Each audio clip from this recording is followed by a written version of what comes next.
नमस्ते सभी साथियों को। स्वागत है आप सभी का लर्नोलॉजी में।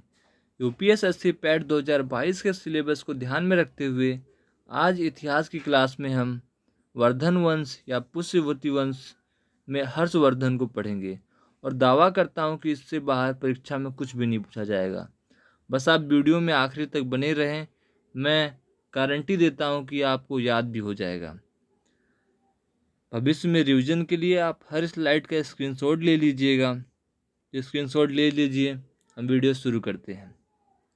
पुष्यभूति वंश या वर्धन वंश, जो कि गुप्त साम्राज्य के बाद 550 ईस्वी में गुप्त साम्राज्य खत्म होता है, उसके कुछ सालों बाद 580 ईस्वी में पुष्यभूति वंश या वर्धन वंश की शुरुआत होती है। तो वर्धन वंश का कुछ परिचय। गुप्त साम्राज्य के पतन एवं हूणों के आक्रमण के बीच कई छोटे छोटे राज्यों का भारत में उदय होता है। उसी में पश्चिमी भाग में मतलब हरियाणा क्षेत्र में वर्धन वंश का उदय होता है और कन्नौज क्षेत्र में मौखरी वंश का, जिसके शासक गृहवर्मा थे। मालवा क्षेत्र के शासक देवगुप्त थे और दक्षिण भारत में चालुक्य वंश में पुलकेशिन द्वितीय थे। बंगाल क्षेत्र में गौर वंश के शासक शशांक थे। अगर आप इतना समझ गए हैं तो आगे की कहानी आसानी से समझ पाएंगे। वर्धन वंश या पुष्यपुति वंश के जो स्रोत हैं वो हमें कहाँ से मिलते हैं, तो बाणभट्ट की पुस्तकें हैं हर्षचरित्र और कादम्बरी, जिनमें हर्षवर्धन के बारे में काफ़ी कुछ जानकारी है। बाणभट्ट हर्षवर्धन के राज दरबारी कवि थे। वेनसांग की पुस्तक सियोकी। वेनसांग एक चीनी यात्री थे जो कि हर्षवर्धन काल में भारत आए थे। इन्होंने अपने पुस्तक सियोकी में हर्षवर्धन काल के बारे में लिखा है। एहोल अभिलेख, जो कि चालुक्य वंश के पुलकेशिन द्वितीय के यहाँ है, इसमें भी हर्षवर्धन का जिक्र आता है। और क्यों आता है, इस वीडियो में बने रहें, आपको पता लगेगा। कल्हड़ की पुस्तक है राजतरंगिणी, इसमें भी हर्षवर्धन के बारे में लिखा गया है। वर्धन वंश के संस्थापक पुष्यभूति थे। वर्धन वंश 580 से 647 ईस्वी तक चला। इनकी राजधानी थानेश्वर थी हरियाणा में। इनके प्रमुख शासक प्रभाकर वर्धन थे। उनके 2 पुत्र और 1 पुत्रियां थीं। राज्यवर्धन हर्षवर्धन पुत्र और राजश्री पुत्री थी। कहानी यहीं से शुरू होती है। प्रभाकर वर्धन अपनी बेटी राजश्री का विवाह कन्नौज के राजा गृहवर्मा से करवाते हैं। कन्नौज और मालवा के राजा देवगुप्त में दुश्मनी थी। देवगुप्त कन्नौज के राजा गृहवर्मा की हत्या कर देता है और हर्षवर्धन की बहन राजश्री को बंदी बना लेता है। वर्धन वंश का इस समय राजा राजवर्धन था। उसके सामने अभी 2 चुनौती थी कि अपनी बहन का राज्य कैसे बचाया जाए कन्नौज को, और राजश्री जिसे देवगुप्त ने बंदी बना लिया था उसे कैसे आज़ाद कराया जाए।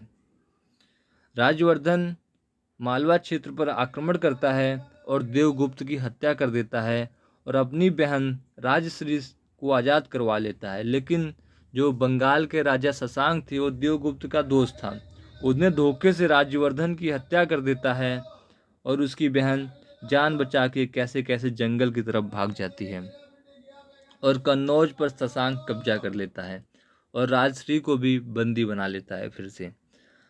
अब बारी आती है हर्षवर्धन की, जो कि हमारे सिलेबस में भी है। हर्षवर्धन 606 ईस्वी में राजा बना। उसकी उम्र केवल मात्र 16 साल थी। राज्यवर्धन के सामने तो 2 ही चुनौतियां थीं, लेकिन हर्षवर्धन के सामने 3 चुनौतियां थीं।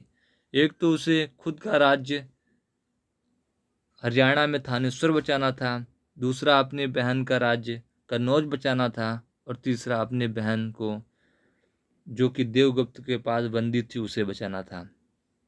हर्षवर्धन को शिलादित्य के नाम से भी जाना जाता है।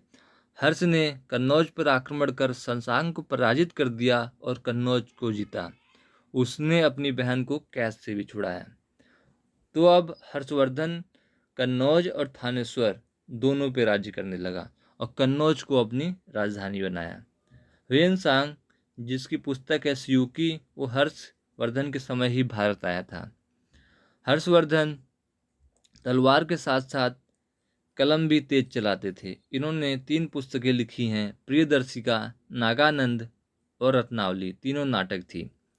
हर्ष को भारत का अंतिम हिंदू शासक कहा गया है, ऐसा कुछ इतिहासकार लिखते हैं, लेकिन इसमें मतभेद है, क्योंकि छोटे छोटे राज्यों में और भी हिंदू शासक इसके बाद भी हुए हैं, लेकिन इतने बड़े क्षेत्र पर अगर माना जाए तो हर्षवर्धन भारत का अंतिम हिंदू शासक ही था।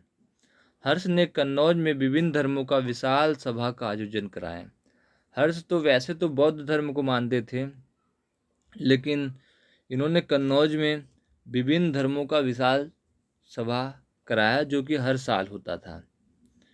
हर्ष प्रत्येक 5 वर्षों पर प्रयाग संगम पर एक समारोह करवाता था, जिसे महामोक्ष परिषद कहा जाता है। ये भी एक कुंभ की तरह था, जिससे आप समझ सकते हैं कि हर्षवर्धन सभी धर्मों को बराबर सद्भाव की भावना से देखता था।